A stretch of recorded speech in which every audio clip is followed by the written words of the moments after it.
All right, welcome back, folks, to the Bob and Ron Show. Still talking to the Lions here. Yeah, Ron, let's get right into it. Really, as we were just talking about in the last segment, I feel that this really is a team that there's a lot of football left in the season. And I feel that this is a team who really can make a run for it. You look at their schedule, and it's favorable. There are winnable games on it. You look at the division, it's a tight race still. And really, anything can happen. As the NFL's been a little funny this year, man. Like we were just talking about. Yeah, exactly. Teams are just winning that shouldn't be, and teams that are supposed to be winning are just losing. Yeah, like Oakland. they beat Seattle 33-3 yesterday. Yeah, after Seattle was supposed to be hyped up to be so good now. And then they just smoked. Oakland smoked Denver last week. And where did Oakland come from, Ron? And it's like or the Jets losing to the Packers 9-0. Yeah, the Jets are supposed to be like the best D.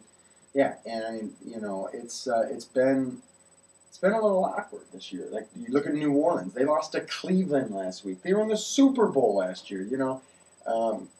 Pittsburgh's been great, and then they just lost to New Orleans last night. So there's a lot of parity. A lot of every week any team could beat any team type thing. Absolutely. And that's why I'm I'm pretty optimistic about what the Lions can do because you look.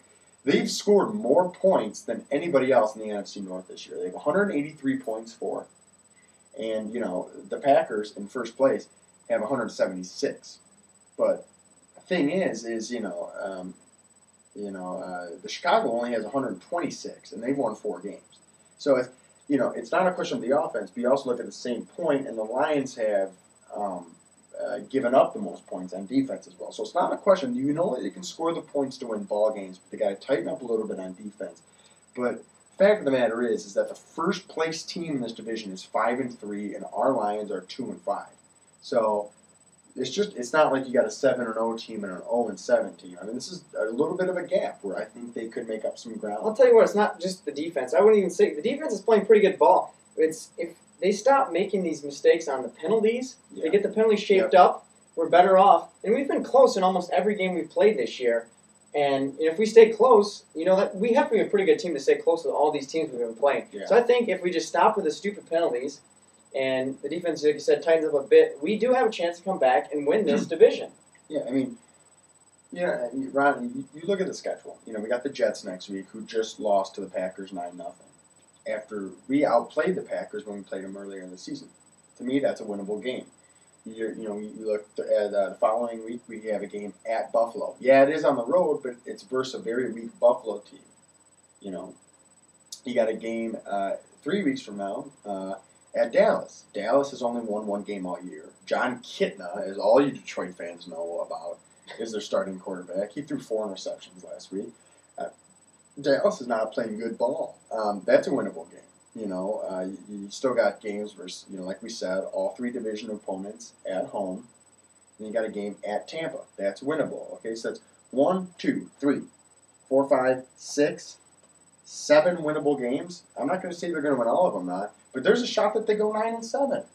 There is a huge shot that they can go 9-7. I'd love to see it. Heck, they could go. What are they right now? 2-5. They could only have 5 losses on the season. But, that's a stretch, but it could happen. It could happen. I know I'm going. It's the Lions, but still, they have chances. New England's going to be tough. Miami's going to be pretty tough. And I'd revoke Tampa Bay. I think Tampa Bay, they're playing a lot better this year. That's true. And they might be a tough team. But you never know. It's possible. But moving on, we have some Tiger rumors coming up again through the ranks. Yeah, and it's refreshing, especially with the World Series going on. Baseball in Detroit has fallen off a little bit since September, because, the playoffs are going on and we're not involved, you got football going on. It's nice to hear something about baseball, right? Yeah, it is, and, as we talked about 2 weeks ago on the show, there are a lot of free agents out there, and this week there was some reports of heavy, deeply interested thoughts of the Tigers. Thoughts, I like that. Bringing in Carl Crawford and Victor Martinez, both names who you and I thought would be perfect fits for this team. What are your thoughts on that, Ron? I see. Like you said, Crawford's going to be the tough one. Victor Martinez is very possible. If this is a rumor, I think this could be a truthful rumor because they need a catcher. Avila hasn't proven himself. obviously Laird's gone, and Victor Martinez could step in that role and just he could be great. But Crawford, he's going to be tough to get. Yeah. That's the thing with Crawford. Crawford's going to fit no matter where he goes, but it's going to be the money, Yeah. and it's going to be the competition to get him.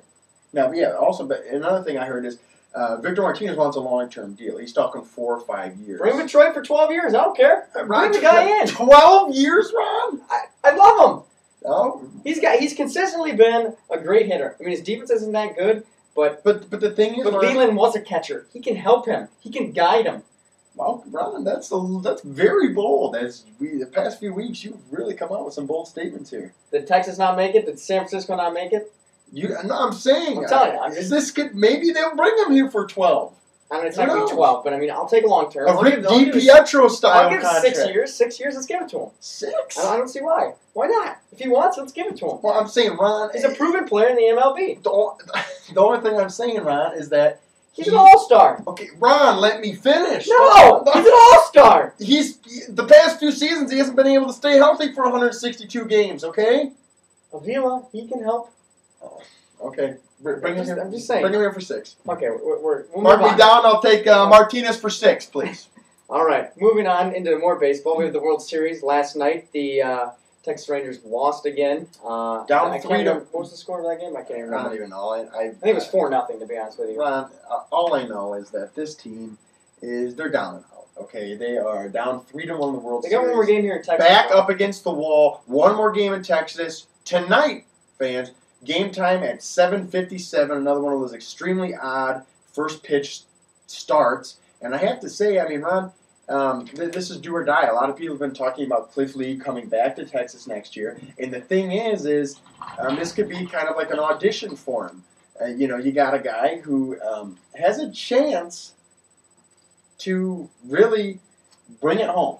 To bring it home and say, Texas, this is why I need to be here. And I'll tell you, Ron, I mean, they're down 3-1. He's going up against Lincecum, and he's got to do it. I'm not going to count Texas out yet, but I have to say they have to do something real quick. And they got George W. Bush on that sideline. Maybe he can motivate this team. Let me tell you what. You probably can't see what I'm holding up right now. I wrote down Aubrey Huff.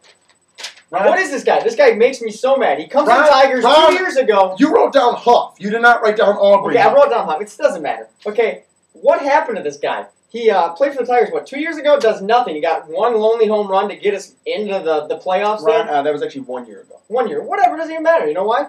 Because he's hitting homers. He had a 2-run homer last night. He had another homer, I think, in game 1 or 2. Well, Ron, why doesn't he show up for the Tigers? Why is it every guy that plays for the Tigers leaves? They have a better career. Why can't they perform in Detroit?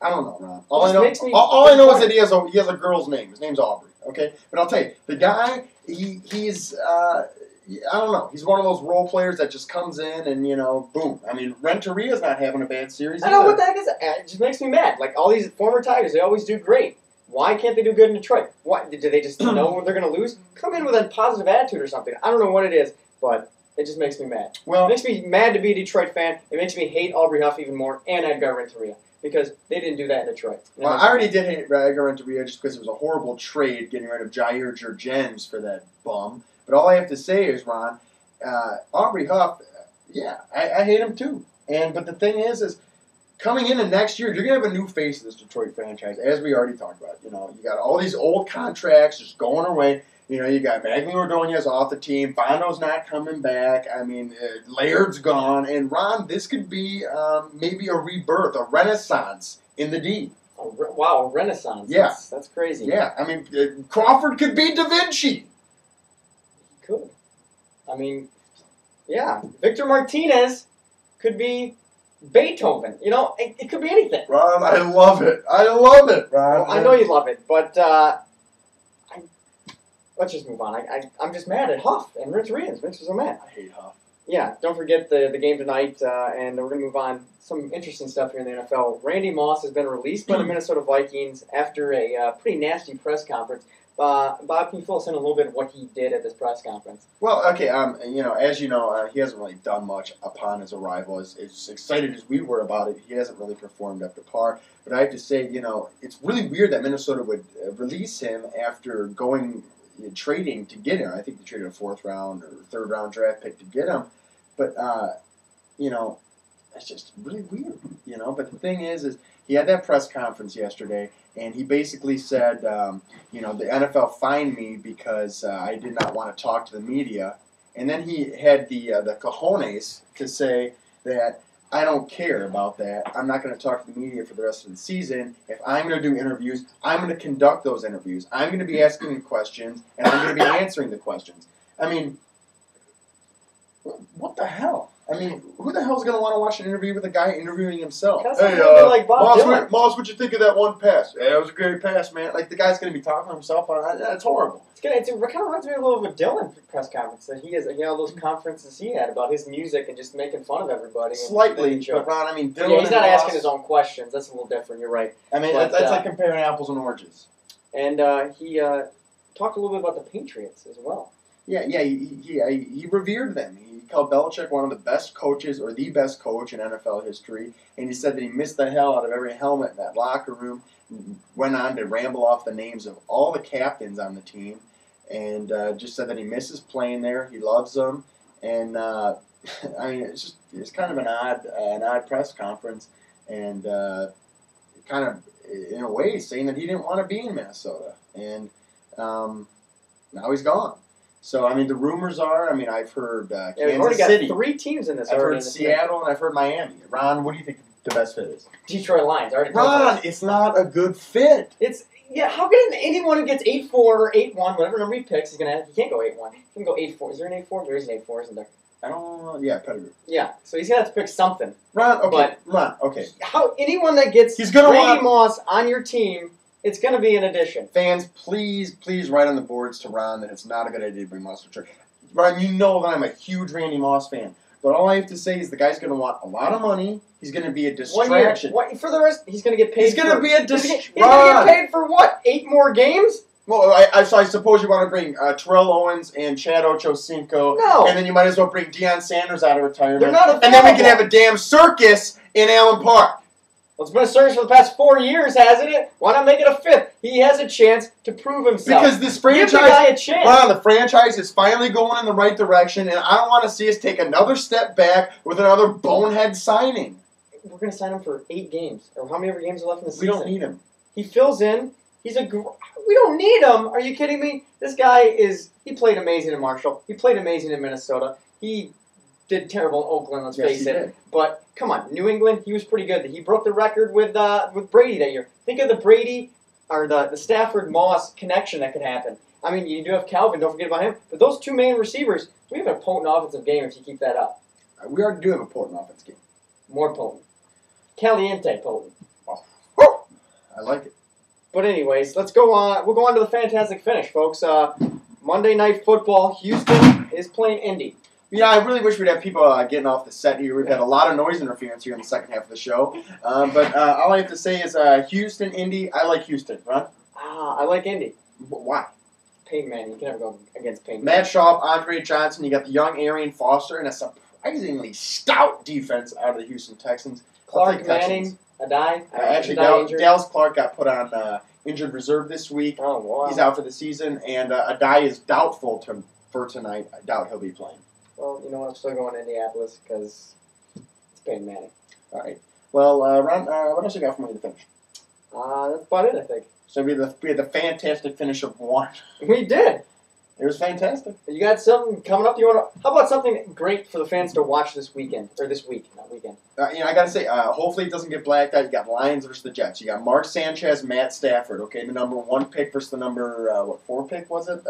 The 2 first quarterbacks to go in the last draft. A lot of people said the Lions should take Sanchez. Me, myself, I said Stafford. They took Stafford, and now they're going to be battling it out head-to-head at Ford Field. I say that is the game of the week to watch. Give me a score, Jets-Lions game. What do you got?